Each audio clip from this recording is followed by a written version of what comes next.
할렐루야. 예, 반갑습니다. 오늘도 하나님의 은혜가 함께하는 복된 시간이 되시고요. 또 이 예배를 통해서 여러분이 영육 간에 새 힘을 얻는 복된 시간이 되었으면 좋겠습니다. 자, 오늘 저는 본문의 말씀을 가지고 믿음의 능력이라는 제목으로 함께 은혜를 나누려고 합니다. 우리가 살아가면서 가장 힘든 일 가운데 하나가 몸이 아픈 겁니다. 질병에 걸리는 것이죠. 그래서 뭐 큰 병이든 작은 병이든 일단 몸이 아프면 참 몸이 불편합니다. 그리고 이 몸이 아프게 되면 사람의 마음이 이렇게 주눅이 들어요. 힘을 잃어버려요. 그래서 위축이 되고 그렇게 되죠. 그런데 이런 몸이 아플 때 옆에서 이렇게 병자를 바라보는 가까이 있는 옆에 있는 사람들, 가족들도 사실 힘듭니다. 그런데 문제는 뭐냐면 본인이 더 힘든 거예요, 사실은. 고통을 당하는 그 사람의 마음을 세상 사람들은 알 수가 없죠. 누가 알겠어요? 가족들이 다 모릅니다. 가족들도 다 알 수가 없어요. 본인만이 오로지 느끼고 고통스러워하는 거죠. 이런 모든 질병이 도대체 어디서 왔을까? 어디서 왔을까? 그러면 사람들에게 물어보면 그에 대한 대답을 할 사람이 아무도 없습니다. 그런데 성경은 가르쳐줘요. 성경은 이 땅에 오는 모든 질병과 고통은 다 죄로 말미암은 것입니다. 죄로 말미암은 거예요. 그래서 인간의 지은 그 범죄함이 그 대가가 형벌로 주어진 거예요. 그래서 누구든지 이 질병을 피해갈 수 있는 사람이 한 사람도 없습니다. 한 사람도 없어요. 뿐만 아니라 또 이런 육신의 고통과 함께 또 우리가 당해야 되는 늙어가는 고통입니다. 나이가 들어가면서 기력이 쇠하는 거예요. 힘도 들고 또 몸에 이 온 장기들이 약해지고 위축되는 거죠. 또 이런 것을 당하면서 또 살아가야 되는 우리 인류의 그 미래가 참으로 암담한 거죠. 이것이 여러분 그냥 주어진 게 아니라요. 처음에 하나님이 인류를 창조할 때는 병을 주신 적도 없고 우리는 이 땅에서 하나님과 함께 교제하면서 잘 살아갈 수 있도록 하나님이 만들어 놓으셨단 말이에요. 이 자연 환경도 지금하고도 많이 달랐습니다. 자연 환경도 우리가 인류가 생존할 수 있는 가장 좋은 컨디션을 갖고 있었습니다. 그런데 그 죄가 여러분 이 자연 환경도 타락시켜 버린 겁니다. 처음에 우리가 성경을 보게 되면 타락하고 나서도 인류가 거의 1000살 가까이 살았어요. 최고로 사는 사람이 무두셀라 969세 살았죠. 1000살 가까이 살아. 타락하고도 그랬습니다. 그런데 이 타락함이 정도가 이 점점 심해지는 겁니다. 완전히 인간이 육신이 되어버리는 그야말로 죄 가운데 제 구덩이 떨어져 버려서 그들이 자고 일어나서 생각하는 모든 것이 악할 뿐이다. 이렇게 그렇게 성경 기록하고 있어요. 그게 창세기 6장에 나오는 기록입니다. 그래서 창세기 6장 이후에 하나님의 심판이 하나 더 더해지는데 그것이 뭐냐면 노아의 홍수 사건입니다. 이 노아의 홍수 사건은 이 지구에 이 정말 큰 악영향을 주게 되는데 그것은 사람의 생명을 단축시켜 버리는 겁니다. 이 지구를 덮고 있고 자외선을 감싸주고 있던 이 물층, 그러니까 궁창 위에 있는 물이라고 그랬잖아요. 성경에 보면 그 물층이 완전히 파괴되어서 땅으로 다 쏟아져 버리는 겁니다. 그래서 이 자외선을 그대로 우리 다 받게 돼 버렸어요. 그때부터 사람들 나이가 점점 줄어들더니 한 100세 정도로 내려왔어요. 그러니까 여러분 이 죄라고 하는 것이 여러분 이렇게 우리를 불행하게 만드는 겁니다. 그러니까 이런 불행하게 살아가는 인류를 바라보시면서 하나님 마음은 좋으셨을까요? 하나님 보실 때는 정말 기쁘셨을까요? 저는 정반대로 생각합니다. 하나님은 너무 마음이 아프신 거예요. 그래서 예수님을 보내셔서 이 인류를 구원하시겠다는 그 계획을 우리에게 아주 자세하게 하나님께서 성경에 기록해 놓으셔서 그리고 때가 되매 예수님께서 이 땅에 오셔서 우리를 구원해 주신 겁니다. 그래서 예수님께서 십자가에서 고난당하시는 그 과정을 설명하면서 이사야서에는 뭐라고 기록하냐면 그가 채찍에 맞음으로 우리가 나음을 입었다 이렇게 표현합니다. 그냥 우리를 구원함을 받았다 이렇게 말하면 될 텐데 예수님이 육체의 그 고통, 채찍에 맞아서 피를 흘리고 고통스러운 그 고통이 우리의 질병으로부터 치유함을 입게 만드는 그런 놀라운 사건으로 기록하고 있는 거예요. 그러므로 여러분, 우리가 하나님 앞에서 나와서 질병에서 기도하는 것은 여러분 전혀 이상한 게 아니에요. 기도해야 돼요. 질병을 받아들이면 안 돼요. 질병이 없을 수는 없지만 그러나 그 질병에 우리 노예로 살 필요가 없어요. 고통을 더할 필요가 없단 말이에요. 그래서 하나님 앞에 기도할 때 하나님, 우리가 때로는 이런 우리가 어떻게 할 수 없는 노화의 과정을 겪지만은 최대한 고통스럽지 않도록 질병으로 골골 하다 가지 않도록 그렇게 기도하셔야 됩니다. 그래서 치매도 없으셔야 돼요. 기도 잘 들리셔야 돼요. 여러분, 뭐 청력도 약해지고 뭐 뇌기능도 약해지겠지만 그러나 그것으로 인해서 우리 삶에 치명타를 입을 필요는 없단 말이에요. 예수님의 십자가의 그 복음은 우리 영혼만 구원하는 것이 아니라 우리 삶 전체를 건져내는 구원하는 능력이 된다는 사실을 믿으시기 바랍니다. 그렇습니다.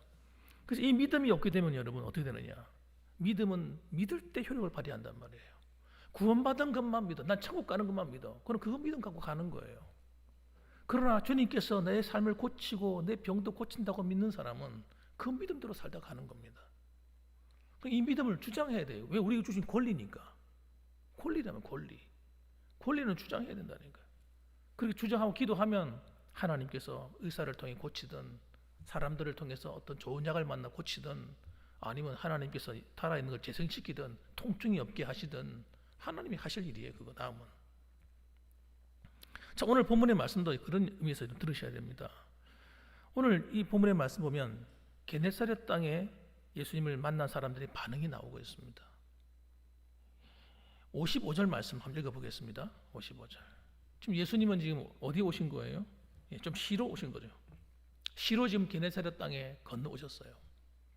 그런데 어떻게 알았는지 사람들이 막 몰려옵니다. 55절. 그 온 지방으로 달려 돌아다니며 예수께서 어디에 계신다는 말을 듣는 대로 병든 자를 침상채로 메고 나오니. 사람들이 예수님이 사라져버린 거예요. 갑자기. 그래서 어디 계시냐 이거죠. 사람들이 막 수소문을 하고 난리가 났습니다. 그리고 알게 되는 순간 알자마자 어떡합니까? 그들이 예수님이 어디 계시다는 말을 듣는 대로 막 쳐들어오는 거예요. 여러분, 천국은 침노하는 자들의 것이에요. 쳐들어오는. 그래서 여러분, 병든 자를 침상채로 메고 나왔다 이렇게 말합니다. 몸을 못 움직이는 사람은 그냥 침상채로 끌고 나왔다는 거죠. 온 동네 방네 사람들이 막 달려다니면서 예수님을 찾고 구했어요. 저는 이 모습을 보면서 저는 이걸 믿음이라 생각합니다. 믿지 않으면 절대 이렇게 할 수가 없어요. 믿는 거예요. 주님 만나면 나의 병 치료한다고 믿는 거예요. 여러분, 그런데 예수님이 고향에서는 어떤 일이 벌어졌습니까? 예수님의 고향에서는 완전 반응이 달랐습니다. 예수님을 내어 쫓았어요. 어디서 얘가 이런 걸 능력을 받아왔냐 하고 의심했습니다. 거기서는 예수님께서 성경에 기록되기를 거기서는 아무런 능력도 행하실 수 없어 이렇게 했습니다. 여러분, 우리의 믿음이 이렇게 중요한 거예요. 하나님의 기적이 그냥 막 일어나는 것이 아니라 간절히 소망하는 자들에게 나타나는 겁니다. 그래서 거기는 소수의 병자만 고칠 뿐이 없고 그렇게 기록하고 있습니다. 오늘 보세요. 이렇게 사모하는 사람들, 주님밖에 없다고 주님을 찾아 달려나오는 이 병든 사람들 보세요, 여러분. 그들은 마음의 자세가 다릅니다. 이 사람들은 주님께서 뭐라고 시키면 하여튼 다 따라할 기세입니다. 그런 마음의 자세가 되어 있는 거예요. 예수님께서 나의 병을 고칠 수 있다고 믿어야 되는 거예요. 이 믿음을 모두가 다 가지고 있는 것처럼 보이지만 없는 사람들이 대단히 많습니다. 교회 다니면서도 이건 불치병이 안 돼. 이건 못 고쳐. 이거는 그냥 내 몸에 내 체질이 그래. 순 거짓말입니다, 여러분. 사탄이 속이는 말이에요. 하나님께서 마음만 먹으면 못 고칠 병이 없어요. 체질이 어디 있어요? 타고난 게 어디 있어요? 저는 그런 말 안 믿습니다. 여러분, 많은 사람들이 성도들이 그런 말에 귀를 들여져 있어가지고 이런 말씀만 들어도 그냥 성경에 나오는 그런 재미있는 이야기 정도. 그래, 옛날에 그런 일이 있었겠지. 이건 다 맞는 말인데 나하고는 상관없는 이야기야. 이렇게 생각하는 사람들이 널려 있단 말이에요. 그게 불신앙이라고 하는 겁니다. 불신앙. 그래서 별일이 안 일어나는 거예요. 기적은 여러분 믿어야 일어나는 겁니다. 그래서 치유를 사모하며 간절하니까 찾고 찾는 거예요. 예수님을 찾고 또 찾아. 여러분 기억하셔야 됩니다. 따라갑시다. 간절한 믿음은 강력한 치유의 능력을 끌어당긴다. 이런 복음서를 읽어보면 이런 이야기들이 많이 나와요. 구석구석마다. 56절 말씀 보시면 이렇게 나옵니다. 아무데나 예수께서 들어가시는 지방이나 도시나 마을에서 병자를 시장에 두고 예수께 그의 옷 가에라도 손을 대게 하시기를 간구하니 손을 대는 자는 다 성함을 얻으니라. 이렇게 되어 있습니다. 예수님이 지나가니까요. 예수님 지나가는 자리에 병든 자를 갖다 쫙 깔아놓는 거예요. 깔아놓고 예수님께 부탁하는 겁니다. 병 고쳐주세요. 이런 말도 하기 좀 죄송하니까. 왜? 너무 많은 사람들이 그렇게 하고 있으니까. 그러니까 죄송하지만 예수님이 옷가이라도 만지면 좋겠습니다. 그것만이라도 허락해 달라는 거예요. 그런데 놀라운 기록이 뭐라고 기록합니까? 오늘 말씀이 얘기합니까? 손을 대는 자는 다 성함을 얻으니라. 이 말이 돼요, 안 돼요? 말이 안 되는 이야기잖아요. 논리가 안 맞잖아요. 아니 사람이 아무리 예수님이 능력 있는 분이라 하지만 아니 옷 만진다고 낫냐 말이에요. 옷 만진다고. 그래서 여러분 그렇게 의심하고 만지지 않는 사람은 고침 받지 못했지만 그러나 그래도 그 말을 그대로 믿고 만진 사람은 손을 대는 사람은 병이 나았다는 겁니다. 놀라운 사실이 뭡니까? 그 중에서 한 70%는 나았더라, 50%만 나았더라 이런 기록이 아니고 다 성함을 얻었다 이렇게 기록하고 있습니다. 다. 여기는 여러분 누구는 되고 누구는 안 되고 이런 게 없는 거예요. 너는 착한 일을 많이 했으니까 되고 너는 좀 덜 했으니까 안 되고 이런 개념이 없는 거예요. 너는 봉사를 열심히 했으니까 되고 봉사를 좀 덜 했으니까 안 되고 그런 말이 없잖아요. 믿음. 정말 주님이 나를 사랑한다고 믿고 주님이 나를 병을 고칠 수 있다고 믿는 그 단순한 믿음, 그 믿음이 여러분 기적을 일으킨 겁니다. 그래서 여러분 믿음이 하나님의 능력을 경험하는 통로가 됩니다. 당시에 전해 내려온 그 이야기를 들어보면 이들이 그렇게 요구한 이유가 있다는 거예요. 그 이유가 뭐냐면 선지자들에게는 그 외투에 하나님의 능력이 임한다고 믿었습니다. 그러니까 믿음이 그냥 막 믿은 것이 아니라 어떤 근거를 갖고 믿은 거죠. 실제로 이런 이야기가 어디 나오냐면 여러분 엘리야의 이야기 보면 엘리야와 엘리사의 이야기 만나가지고 엘리야가 성천하지 않습니까? 성천할 때 엘리야가 갑절의 영감을 구합니다. 이 말이 무슨 말이냐면 당신의 그 능력을 내게 이어달라는 거예요. 이 말의 뜻은. 그래서 그렇게 얘기하니까 이건 내가 너에게 줄 것이 아니다. 하나님이 너에게 주셔야 된다. 그러니까 가서 집에 돌아가 있어라 그러는데도 아니라는 거예요. 잘 보세요 여러분. 엘리사가 그 말 듣고 기가 죽고 돌아간 게 아닙니다. 끝까지 사모하는 믿음이 필요한 거예요. 그래서 어떻게 합니까? 하여튼 이 엘리야가 가는 곳마다 따라다니는 거예요. 가는 곳마다 따라다녀요. 그러다 나중에 어떻게 됩니까? 마지막 때 엘리야가 하늘로 성천하는 것을 엘리사가 목격하지 않습니까? 목격하는데 성천하는 그때 엘리야의 겉옷을 벗어가지고 던져줍니다. 그 겉옷을 들고 엘리사가 뭐 합니까? 요단강을 건널 때 요단강 물을 칩니다. 요단강 물을 갈라져라고 치는 거예요. 그런데 놀라운 사실은 뭐냐? 물을 칠 때마다 물이 쫙 갈라지는 거예요. 그때부터 이 엘리야는 여러분 그 후부터 엘리사는 전무후무한 선지자들 가운데서 가장 강력한 능력을 가진 사람이 됩니다. 그래서 죽은 사람을 막 살려내고요. 기름을 부으면 마치 오병이의 기적처럼 계속해서 그냥 기름이 흘러나옵니다. 이런 건 뭐 아무것도 아니고 또 뭐 얼마나 많은지 몰라요. 여러분, 그 구약의 성경 말씀을 그대로 믿은 거예요. 그대로. 그래서 나도 예수님을 볼 때 엘리야나 엘리사 같은 선지자처럼 능력이 막 그 몸의 옷에서 흘러나온다고 믿었다는 거예요. 나 믿는다 이거예요. 그래서 만지게 해달라고 소원했던 겁니다. 만지는데 그 믿음대로 고침받는 거예요. 따라합시다. 믿음대로. 그래서 여러분 아무런 일이 일어나지 않아요. 그래도 믿으세요. 안 믿는 것보다는 100배 나은 거예요. 반복해서 믿으세요. 난 믿는다고 말하세요.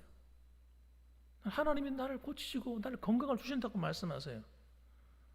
나이가 든다고 몸이 간절히 타려고 다 달아져서 없어진다고 누가 말하더라도 믿으세요. 하나님 앞에. 그리고 기도하세요. 중요한 것은 항상 예수님이 가시는 마을마다 기적을 경험하는 사람의 특징이 뭡니까? 전부 다 믿음에 대한 이야기예요. 내 믿음이 크도다. 믿음이 크도다. 여러분, 믿는 자들을 통해서 하나님의 영광이 나타나고, 믿는 자들을 통해서 기적이 일어나고, 믿는 자들을 통해서 주님께 칭찬을 받고, 그런 일들이 막 일어나는 겁니다. 그러니까 여러분, 그 믿음을 가지고 막 기도하는 사람이 있거든. 그래서 뭐라 하지 마세요. 그분의 믿음이에요. 야, 넌 뭘 그렇게 이상하게 믿냐? 그렇게 말하지 말라니까. 그분의 믿음이라니, 그분의 믿음. 하나님은 여러분 믿음으로 기도하는 사람의 편이에요. 그러면 여러분 우리는 기도하는 성도들은 하여튼 하나님 앞에 기도할 때 믿음의 날개를 쫙 펼쳐야 돼요. 이러고 기도하지 마세요. 믿음을 가지고 담대히 기도하세요. 주님은 그런 사람들을 되게 좋아해요. 될까 말까 근심 걱정 막 염려 이렇게 하는 기도보다는요, 하나님 주님께서 이렇게 하실 줄 믿습니다. 하나님 감사합니다. 하나님이 잘하고 계신다고, 주님이 내 앞길을 인도하신다고, 내 몸을 만져주고 건강을 주신다고 계속 기도하세요. 계속. 이런 믿음의 기도가 여러분 힘이 있는 거예요. 그런데 여러분 또 한 가지 아주 중요한 게 있어요. 이 믿음의 기도에 반드시 포함되어야 될 중요한 게 하나 있습니다. 그것이 뭐냐면, 이건 중요한 거니까 따라야 돼요. 따라합니다. 영혼을 사랑하는 마음. 하나님을 사랑하고 영혼을 사랑하는 마음이 있어야 돼요. 주님의 기적을 경험하려면 우리 안에 여러분 이 사랑의 마음이 식어져 버리면 안 됩니다. 예수님이 베푸신 그 기적의 뿌리를 가만히 들여다보세요. 왜 예수님께서, 하나님께서 그 많은 사람을 고쳐주셨을까? 한번 생각을 해보세요. 심심해서? 어쩌다 보니? 그런 게 아니거든요. 예수님께서 그들을 불쌍히 여기시는 거예요. 긍휼히 여기시는 거예요. 그들이 들판에서 하나님 말씀을 사모해서 들판에서 왔다가 먹을 게 없었는데도 안 돌아가는 거예요. 안 돌아가는 거. 음식이 다 떨어졌는데 안 돌아가. 갈급해 있는 겁니다. 주님이 마음이 저들 불쌍히 여기시는 거예요. 사랑하는 마음이 있는 겁니다. 그러니까 어떡합니까? 기적을 행하시는 거예요. 여러분, 모든 병든 자가 치유된 이유는 주님의 사랑 때문입니다.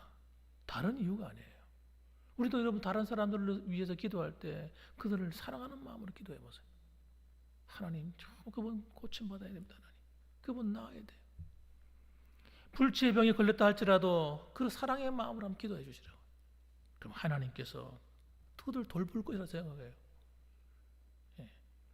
여러분, 사랑은 어떤 마음입니까? 긍휼의 마음이에요. 긍휼. 그 사람을 어떻게 봐주는 겁니까? 불쌍히 여기주는 거예요.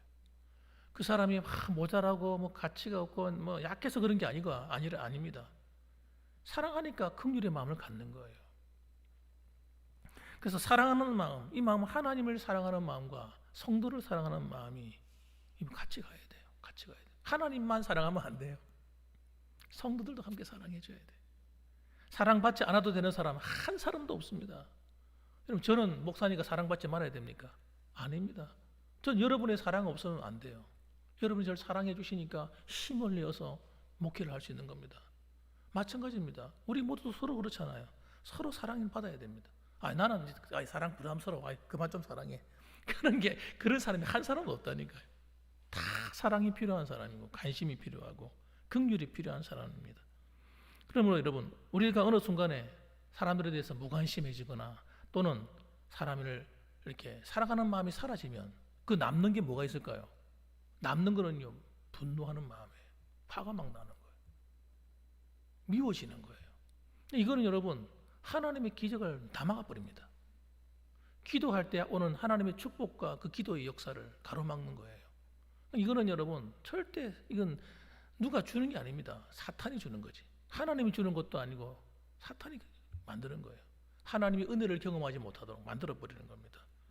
그래서 이런 것들은 과감하게 거절해버려요. 이건 다 저기 창고가 아니군요. 저 쓰레기장에 갖다 버려버리고 우리는 하나님의 사랑으로 서로 기도해 줄 때 여러분 저는 우리 봉안교회 안에 놀라운 일들이 날마다 일어난다고 저는 확실히 믿습니다. 그래서 여러분 요한일서 4장 16절 말씀 보면 이렇게 기록해 놨어요. 하나님이 우리를 사랑하시는 사랑을 우리가 알고 믿노니 하나님은 사랑이시라. 사랑 안에 거하는 자는 하나님 안에 거하고 하나님도 그의 안에 거하시느니라. 그렇게 말씀하고 있어요. 그러니까 여러분 사랑할 때 사랑 안에 거하는 자가 하나님 안에도 거하고 또 하나님 우리 안에 들어와서 거하게 되는, 그러니 당연히 하나님의 손길이 나타날 수밖에, 기적이 일어날 수밖에. 저는 여러분 하나님께는 기적이 아닌 게 없다고 생각합니다. 그 하나님은 너무나 자연스러운 일이지만은 우리에게는 전부 다 기적이에요. 그분이 하시는 일들이.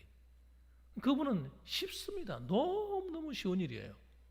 우리에게는 기적이고 어마어마한 사건처럼 느껴지지만 그 크신 하나님께서는 여러분 그분이 행하시려는 모든 한 발자국 한 발자국 말씀 한마디 한마디가 우리에게는 여러분 놀라운 사건이 되는 것입니다. 여러분 주님이 우리 안에 오셔서 그리스도의 사랑 안에서 더 크고 놀라운 일들을 행하시는 여러분의 삶이 되시고 우리 교회가 되기를 주님의 이름으로 축원합니다. 아멘. 기도하겠습니다.